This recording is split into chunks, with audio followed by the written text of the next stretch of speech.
মক্কা শহর ইসলাম ধর্মের পবিত্র নগরী হিসেবে স্বীকৃত। এই শহরের হযরত মুহাম্মদ সাল্লাল্লাহু আলাইহি ওয়াসাল্লাম কোরআনের প্রথম ওহী লাভ করেন।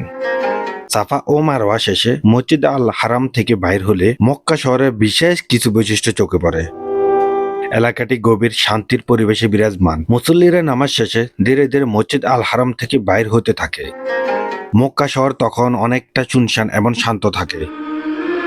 বাতাসে পবিত্রতা, একনিষ্ঠতার অনুভূতি পাওয়া যায়। মক্কার আকাশের নিচে কাবাঘর এবং মসজিদ আল হারামের চারপাশে রোদ ওঠা শুরু হলে চারদিক একটি সোনালী রঙের প্রতিফলন দেখতে থাকি। এটি আমার কাছে অত্যন্ত সুন্দর এবং শান্তিদায়ক দৃশ্য মনে হয়। মসজিদ আল হারামের বিপরীত পাশে কিছুটা বাইরে লস্ট এন্ড পাউন্ড নামে একটি ঘর আছে। ওমরা করা অবস্থা কোনো কিছু হারিয়ে গেলে এখানে পাওয়ার সম্ভাবনা থাকে।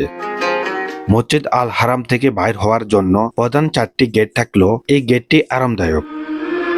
গ্রীষ্মকালে রোদের তাপমাত্রা বেশি থাকে। হাজিরা রোদ থেকে রক্ষা পাওয়ার জন্য রাস্তার অনেকটা পথে ওপরে ছাতার পাশে ইলেকট্রিক ফ্যান রয়েছে। কাবা শরীফের বাইরের কবুতর, এটি মক্কা শহরে পরিচিত দৃশ্য। কাবা ঘরের চারপাশে, বিশেষ করে মসজিদ আল হারামের মাঠে এবং কাবা শরীফের কাছাকাছি জায়গা, কবুতরের সংখ্যা অনেক বেশি থাকে। এই কবুতরগুলো সাধারণত শান্ত এবং নিরীহ থাকে। তারা মসজিদের আশেপাশে মুক্তভাবে চলাফেরা করে। মুসল্লিরা কবুতর দেখতে এবং কবুতরের প্রতি ভালোবাসা অনুভূতি প্রকাশ করতে পারে, কারণ এসব কবুতর ঐতিহাসিক এবং আধ্যাত্মিকভাবে গুরুত্বপূর্ণ।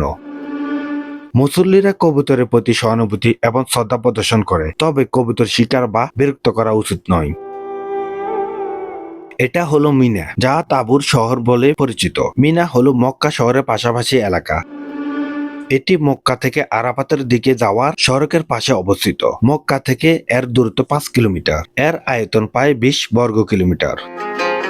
মক্কা শহরটি মরুভূমি এবং পাহাড় অঞ্চলে অবস্থিত। এটি মক্কা অঞ্চলের রাজধানী। মক্কা শহর ছেড়ে চলে যায় নিজের গন্তব্য রিয়াদ শহরের দিকে। দেখা হবে অন্য কোনো ভিডিওতে। সবাই ভালো থাকেন, সুস্থ থাকেন। আল্লাহ হাফেজ।